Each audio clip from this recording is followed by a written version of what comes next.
2 ಆಮೇಲೆ 3 ಇದೇ ರೀತಿಯಲ್ಲಿ ಎಲ್ಲವನ್ನು ಬರ್ಕೊಬೇಕು ಓಕೆನಾ. ಇದು ಬರ್ಕಂದಾದ್ಮೇಲೆ ಇದನ್ನ ಎಕ್ಸ್ಪ್ಲೇನ್ ಮಾಡ್ತೀನಿ. 1 ಅನ್ನ 1 ಅಂದ್ರೇನೆ ಇದೇನಾತಂದ್ರೆ SUN ಸನ್ ಬರ್ತಾನ,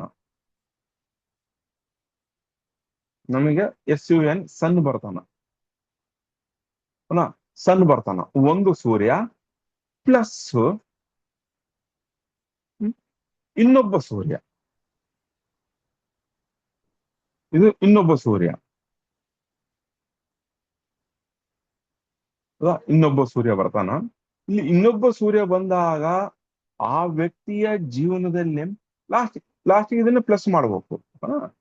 ಪ್ಲಸ್ ಮಾಡಿದ ತಕ್ಷಣ ಏನಾಗುತ್ತೆ, ನಮಗೆ 2 ಬರುತ್ತೆ.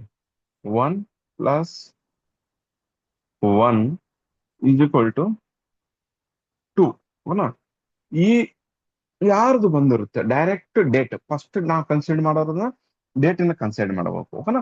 ಮಾಸ್ಟರ್ ನಂಬರ್ ಅನ್ನು, ಇದು ಬರೇ ಮಾಸ್ಟರ್ ನಂಬರ್ನ ನಿಮಗೆ ಕ್ಲೀನ್ ಆಗಿ ಮುಂದೆ ನಾನು ಥಿಯರಿಯಲ್ಲಿ ಹೇಳ್ತಾ ಬಂದ್ರೆ ನಿಮ್ಗೆ ಕ್ಲೀನ್ ಆಗಿ ಅರ್ಥ ಆಗ್ಬೇಕೆಂಬ ಉದ್ದೇಶಕ್ಕೆ ನಾನು ಹೇಳ್ತಾ ಇದ್ದೀನಿ. ಮಾಸ್ಟರ್ ನಂಬರು 1 ಬರುತ್ತೆ ಡೇಟ್ ಅಲ್ಲಿ 11 ಅಲ್ಲಿ 11 ಅಂತ ಹೇಳ್ಬೋದು, 22 ಅಂತ ಹೇಳ್ಬೋದು, 33 ಅಂತಾನು ಸಹ ಹೇಳ್ಬೋದು. ಆದ್ರೆ ಮಾಸ್ಟರ್ ನಂಬರ್ ಅಂತ ಹೇಳ್ಬೇಕು ನಾನು 1 ಅಂತ ಹೇಳ್ಬೇಕು. 1 + 1 2 ಆಗತ್ತೆ. 1 ಸೂರ್ಯ ಇದೆ ಮತ್ತೆ ಇನ್ನೊಬ್ಬ ಸೂರ್ಯ ಇದೆ, ಅವೆರಡು ಸೂರ್ಯ ಪ್ಲಸ್ ಆದಾಗ ಮಾತ್ರನೇ ನಮ್ಗೆ ಯಾರು ಬರ್ತಾನೆ, ಚಂದ್ರ ಬರ್ತಾ ಇದ್ದಾನೆ ಚಂದ್ರ ಬರ್ತದನ.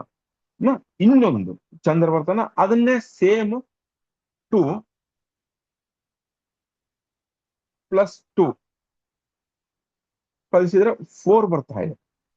This also master number. ಅಂದ್ರೆ ಡೇಟ್ ಆಫ್ ಬರ್ತ್ ಎಲ್ಲಿಟ್ಟಿರು ಜನ್ಮ ಪಡೆದಿರ್ತಾನ ಆ ವ್ಯಕ್ತಿ 22 ಅಲ್ಲಿ ಹುಟ್ಟಿರ್ಬೇಕು.